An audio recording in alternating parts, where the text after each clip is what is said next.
자식이 없는 삶은 과연 덜 힘든 삶일까요? 아니면 우리가 아직 잘 모르는 다른 종류의 어려움일까요? 요즘 우리나라의 출산율은 세계에서 가장 낮습니다. 여러 가지 사회 문제로 결혼을 하지 않는 사람들도 많아졌고, 결혼을 했지만 아이가 없는 부부도 많아졌기 때문입니다. 아이가 없는 부부의 사정도 제각각입니다. 아이를 원하지만 생기지 않아 고통받는 부부도 있고, 자신의 삶에 충실하기 위해 혹은 아이를 키울 만한 환경과 여건이 되지 않는다고 느껴 아이를 가지지 않겠다는 선택을 하는 경우도 많습니다. 과거에는 결혼을 하고 자식을 낳고 후손을 이어가는 것이 너무도 당연한 일이었다면, 현대에 와서는 그 모든 것이 하나의 선택지가 되었습니다. 그렇다면 우리는 자식을 낳지 않아도 정말 괜찮은 삶을 살 수 있을까요? 이번 영상은 자식이 없는 삶에 대한 이야기입니다. 우리의 모든 체험은 상대성을 가집니다. 어떤 삶이든 빛과 그림자는 늘 함께 있습니다. 누군가는 자식을 키우며 힘들고 고통스러운 순간도 있지만 그보다 훨씬 큰 행복을 얻는다고 말합니다. 또 다른 누군가는 자식을 키우지 않는 것이 쓸쓸할 수는 있어도 무자식이 상팔자라는 말처럼 오히려 삶이 한결 편하다고 이야기합니다. 이 말들 모두 틀리지 않습니다.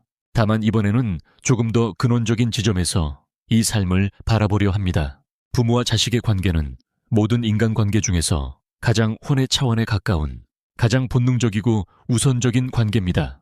관계는 육체에 가까울수록 혼의 차원에 가깝게 작동하는데, 부모와 자식은 육체로 직접 이어진 관계이기 때문입니다. 그 다음으로 혼에 가까운 관계가 육체적 결합이 있는 남녀 사이, 곧 부부 관계입니다. 그래서 과거에는 결혼을 하고 자식을 낳는 것이 선택이 아니라 당연한 삶의 흐름이었습니다. 하지만 현대에 들어 우리는 그 가장 본능적인 관계마저도 선택하지 않는 사람이 많아질 정도로 관계 자체가 버겁고 힘든 시대를 살고 있습니다. 왜 이렇게 되었을까요?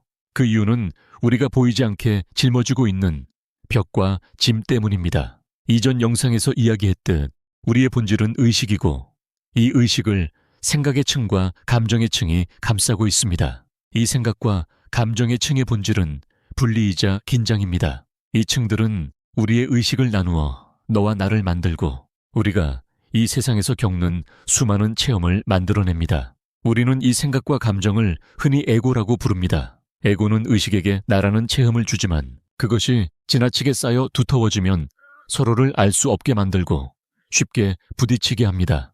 가까워질수록 대립하고 결국 고립되게 만듭니다.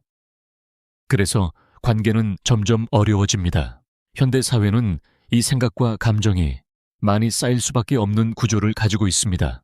끊임없이 쏟아지는 정보와 자극, SNS를 통해 부추겨지는 비교와 욕망, 돈과 집과 물건처럼 강한 감정과 집착을 불러일으키는 대상들이 우리 주변에 가득하기 때문입니다.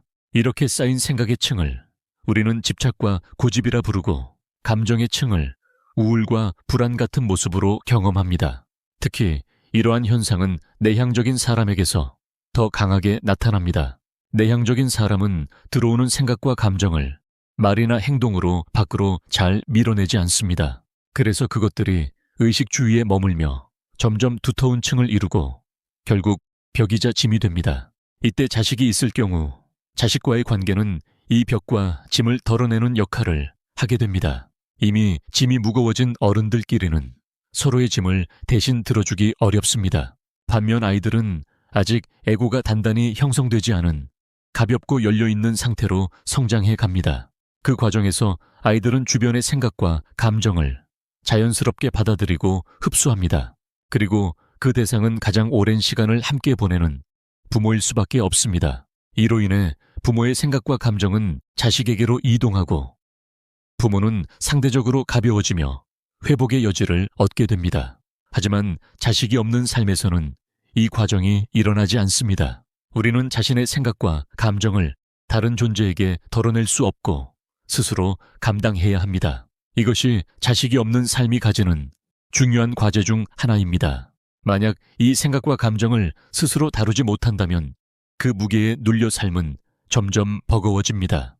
밖으로 밀어낼 수 없다면 남은 길은 하나뿐입니다. 그것을 의식 안으로 들여다보는 것입니다.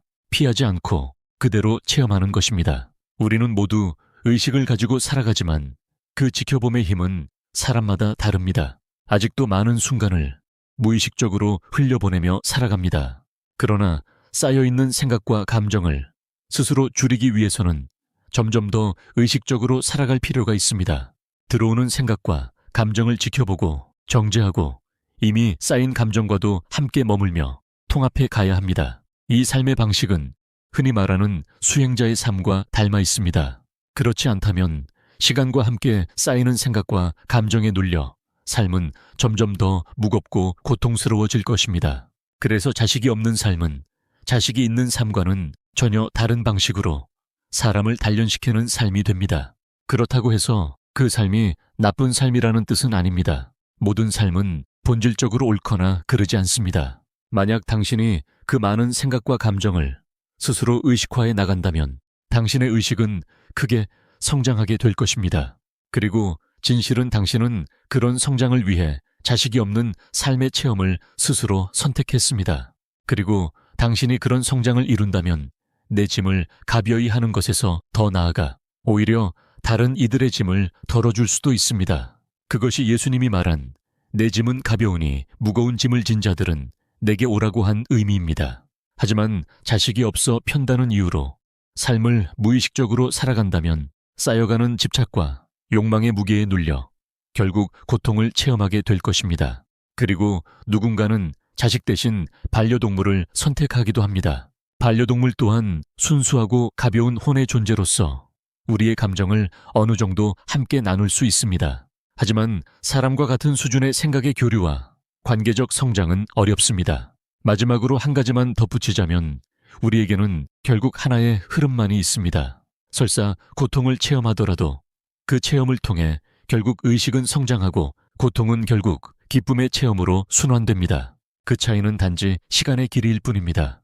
자신을 얼마나 나누어 체험하느냐의 차이일 뿐입니다. 생각과 감정을 의식적으로 짧고 깊게 체험하느냐 아니면 덜 의식적으로 긴 시간에 걸쳐 체험하느냐의 차이입니다. 그 모든 것은 상대성의 체험일 뿐입니다. 그리고 이제 우리는 그 일부가 아니라 전체를 바라볼 수 있는 시점에 와 있습니다.